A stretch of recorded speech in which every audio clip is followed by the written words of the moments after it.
Welcome back to the Deep Dive.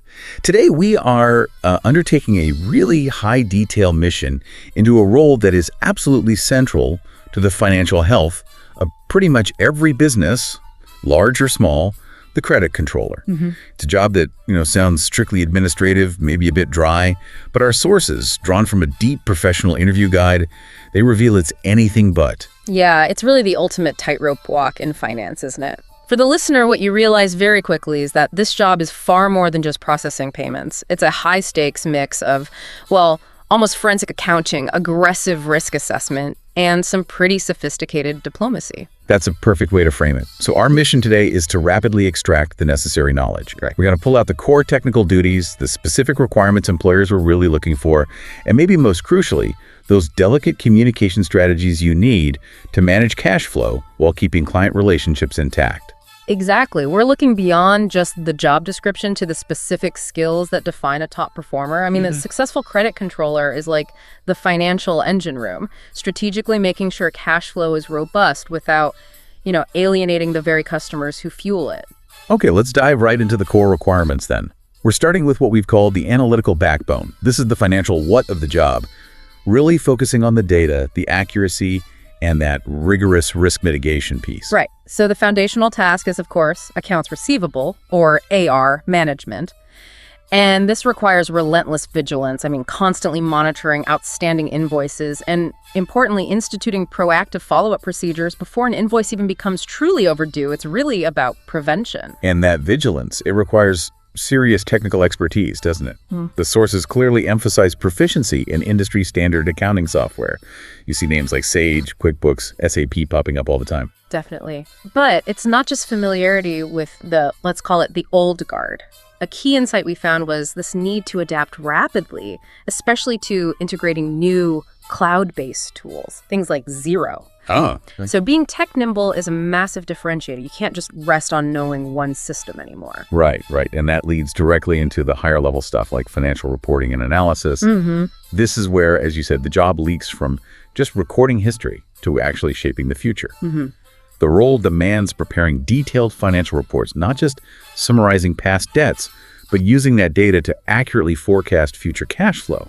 It's a huge distinction. So how exactly do they move from simple reporting to that kind of strategic forecasting? Well, it's about tracking critical metrics and segmenting clients effectively. They use tools, primarily advanced Excel features, often married to the accounting software itself to track trends like days sales, outstanding DSO. How long it takes to get paid. Basically. Yeah, exactly. Which tells them how long, on average, it's taking. Now, if DSO starts trending upward, they know they need to segment their collection strategy. They can't treat everyone the same. So they aren't treating a, say, $50,000 slow payer the same way as maybe a $500 slow payer. Is that the idea? Precisely. That analysis supports much better decision-making. We saw one case study in the source material where really clear data presentation and targeted analysis helped a controller reduce overdue debts by a significant 15%. Wow, 15%. Yeah, and that wasn't just, making more calls. That was spotting a pattern and applying a specific strategic solution based on the data. And spotting patterns sounds absolutely central to the next piece. Credit risk assessment. How does a credit controller formally evaluate whether a new customer or even an existing one is actually a safe bet? It's basically a formalized investigation. You're reviewing a customer's fundamental financial health. You scrutinize their previous payment history if they have one with you, and you pull external credit reports. They are actively hunting for red flags. Okay, like what sort of red flags? Things like sustained late payments, obviously, but also sudden changes in payment behavior, or maybe alarmingly high debt levels relative to their assets. Things that just don't look right. And the mitigation steps have to be pretty immediate then, right? Yeah. You can't wait around. Absolutely not. When a red flag appears, the controller has to be prepared to adjust terms.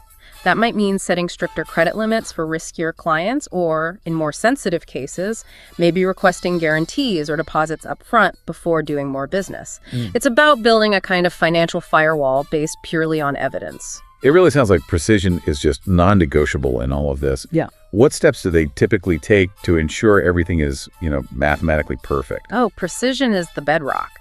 Controllers have to regularly reconcile accounts. That means comparing the balance in their books with the balance in the customer's statement or records. They double-check figures against original source documents like invoices or contracts, and they must constantly cross-reference data if anything looks even slightly inconsistent. I mean, if you miss a zero or put a decimal in the wrong place, it could cost the company a fortune. There's no room for error. Yeah, I can imagine. Let's talk about efficiency for a second. I really liked the process improvement example we came across in the research. Oh. It illustrates how paying attention to tiny administrative details can actually yield huge results. Oh, that example was fantastic, wasn't it? The controller identified that a lot of payment delays were actually stemming from unclear invoice details, specifically things like the lack of an internal purchase order reference number, a PO number. Right, which the client's accounts payable department needs. Exactly. Or just ambiguity about who to even contact if there was a dispute about the invoice. Simple stuff, but it caused friction. And the solution wasn't even that complicated, was it? Not at all. It was basically a standardized format. They made sure every single invoice included a mandatory internal PO reference field. They added a specific named dispute resolution contact person and even included direct QR code payment links to make it easier. Smart. Yeah. And that simple standardization wasn't just about looking neat. It actively removed common friction points and genuinely sped up the collection cycle quite dramatically. Little changes, big impact. Okay, so once the numbers are pristine, the real challenge begins, right? Dealing with the people on the other end of that transaction. That brings us neatly into section 2, the diplomat. This is where those crucial soft skills, negotiation, empathy, conflict resolution really take center stage. Yeah, this is key. Chasing money is inherently stressful, let's be honest. But the successful controller never lets that anxiety show. Communication has to always be straightforward, respectful, and transparent. You absolutely have to tailor your approach to the client's preferred style or relationship history. Well, ensuring the relationship remains professional and cooperative, even when you're discussing overdue funds. You can't go in all guns blazing with every client. Right.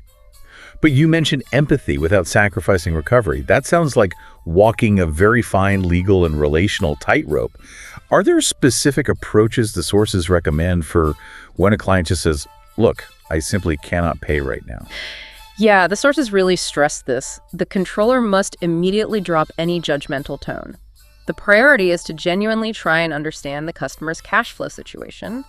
After really listening without judgment, you then pivot to actionable options. Okay. You explore flexible solutions, maybe agreeing on smaller, highly realistic installment plans, and then you document those revised terms explicitly, very clearly.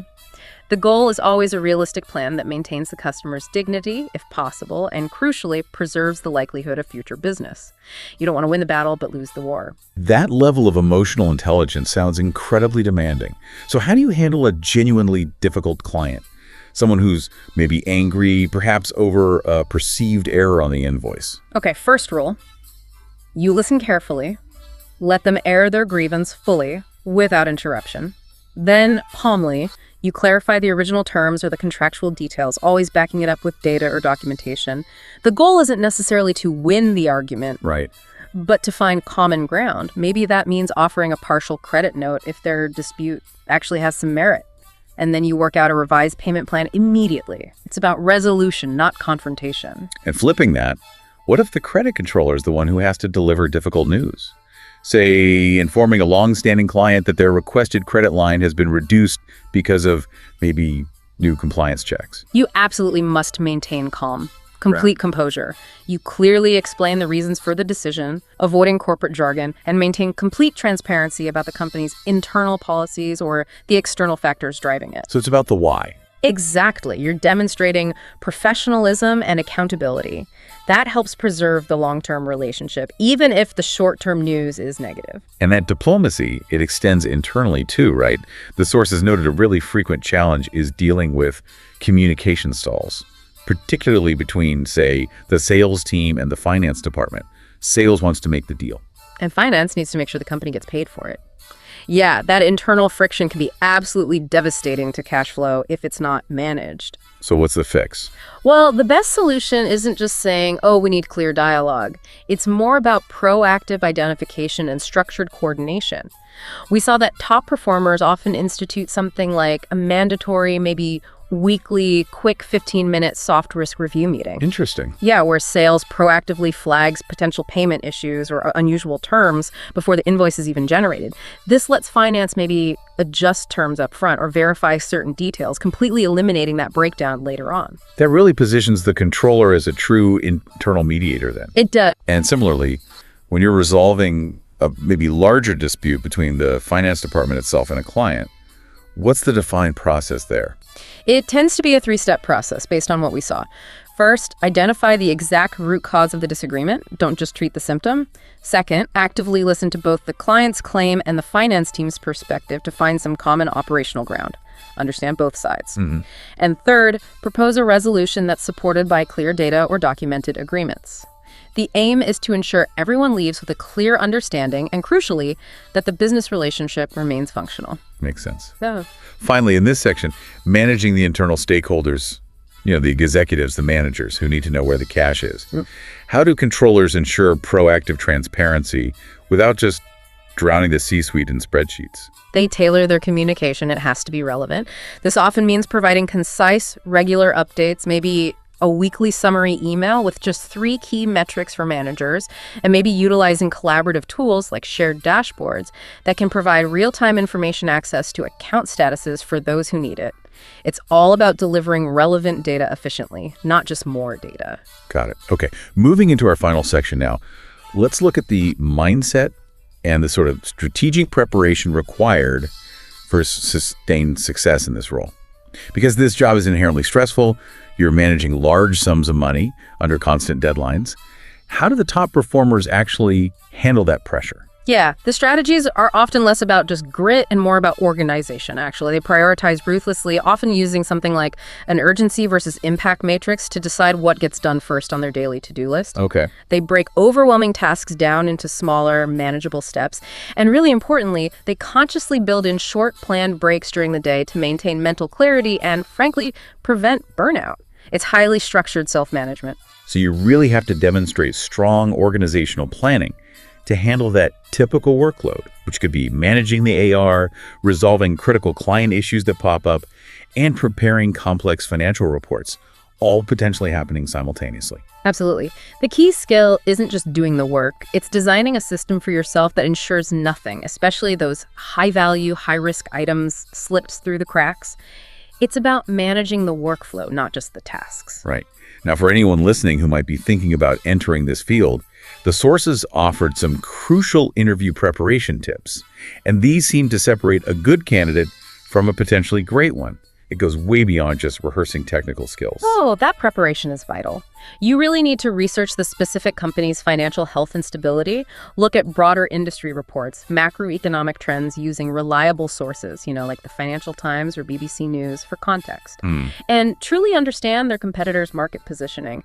You need to be able to speak intelligently about the actual financial landscape they operate within. It shows you've done your homework. And of course, professionalism starts the moment you walk in the door, or even log on to the video call these days.